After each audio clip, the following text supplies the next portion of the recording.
this week's video is actually a continuation from last week's video around building self-worth around wealth. You need to slowly and steadily build yourself up so that you understand that you are capable, worthy, and educated as to how to build up realistic financial freedom and independence for you. Step number 1 is to calculate your wealth today. I want you to track it. I want you to grab a piece of paper, a notebook, a note in your phone, or an Excel spreadsheet and write down all the things that you own and all the money that you owe. And then I want you to deduct the loans from the assets. This will give you a net wealth position. Now I want you to write that down with the date. And we're going to come back to this and watch this grow and improve and realize how capable and powerful you are. Step number 2 is to make a promise to yourself that your financial situation will only strengthen and grow and flourish from here.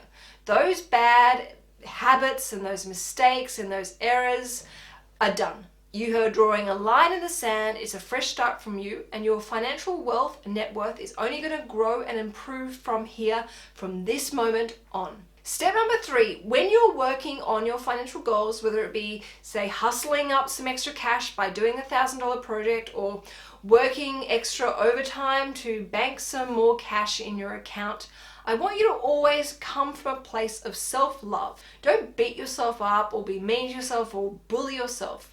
You are only human. You are learning and growing from your mistakes, and you're only going to become smarter and wiser.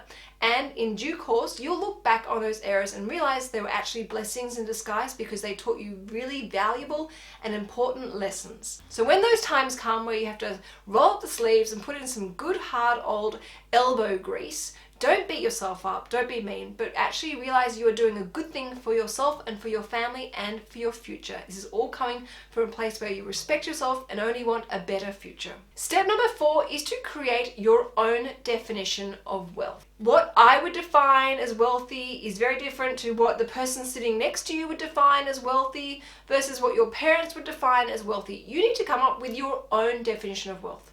Is wealth earning $30,000 a year without having to get out of bed? Is wealth having no mortgage on your home? You need to find out what your true definition of wealth is and start working towards it. And let no one try and tell you that that is not what true wealth is. It is your definition, remember, and it's important that you connect with it because that's what you're going to work towards. And that is what's going to keep you feeling motivated and inspired the whole way through. Step number 5 is to stop and acknowledge every small step in the right direction.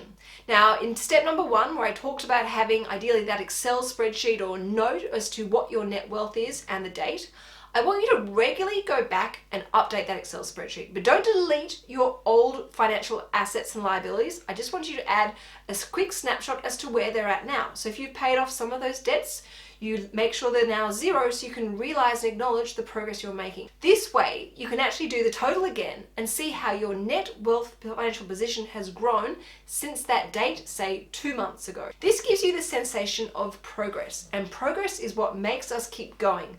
Kind of like being on a diet. When you actually get on the scales and see that you've lost that kilo or that pound, you feel inspired and motivated to keep going because that feeling feels great. You feel in control. Things are working. It's all worth it. That is exactly the same when it comes to money. So as you update that Excel spreadsheet, make sure you track and monitor the progress and acknowledge it and feel really good about it. And one additional tip, which I highly recommend, which is why I think using Excel spreadsheet is one of the best ways of doing this, is put it into a line graph. Watch your growth visually display in a line graph and the dates. You will see that your financial wealth is only going to get stronger and healthier as time goes by. And as you see that progress, you'll feel more motivated and more inspired to put more into it because remember, energy flows where attention goes. And then step number 6, and that is to remain open to the flow of money. Never think you are only trapped and limited to the situation that you're in right now. Situations change all the time.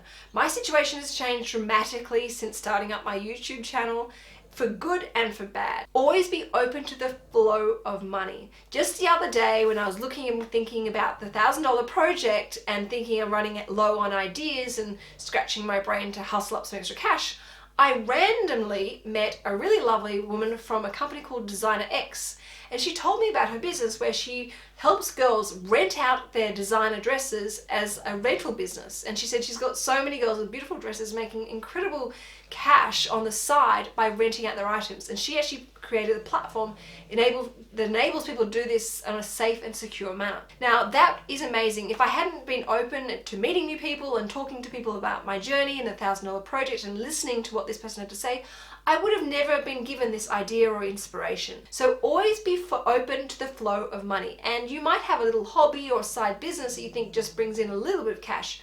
You never know what could happen to that business. Someone could discover it and want to buy that business from you. You might get a huge order and the product or service you designed or created goes absolutely nuts and becomes a new trend.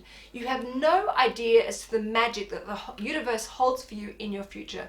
So always remain in a place that you trust the universe and you're open to lots of ideas, lots of opportunities and things and blessings that may come your way. And then the final tip to build your sense of self-worth when it comes to wealth, and that is to communicate with a buddy.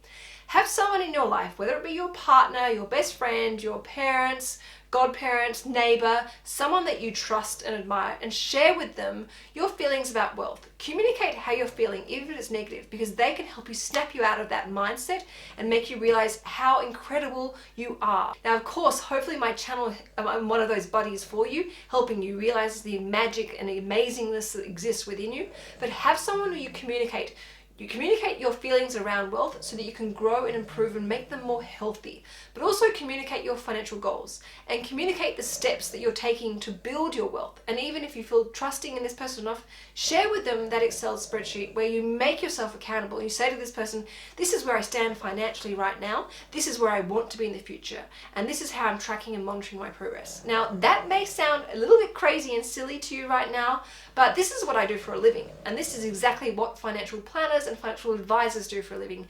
They help guide people to build realistic, long-term financial freedom and empowerment for themselves. So I really hope these 7 steps, you go away and apply them and follow them, and you realize how quickly you experience a shift where you start to feel a lot more confident in your ability to get in control of your money and to actually start building money and building financial security and independence for yourself and your family. Now, make sure you subscribe if you haven't already, and I will see you next week for Lifestyle Love.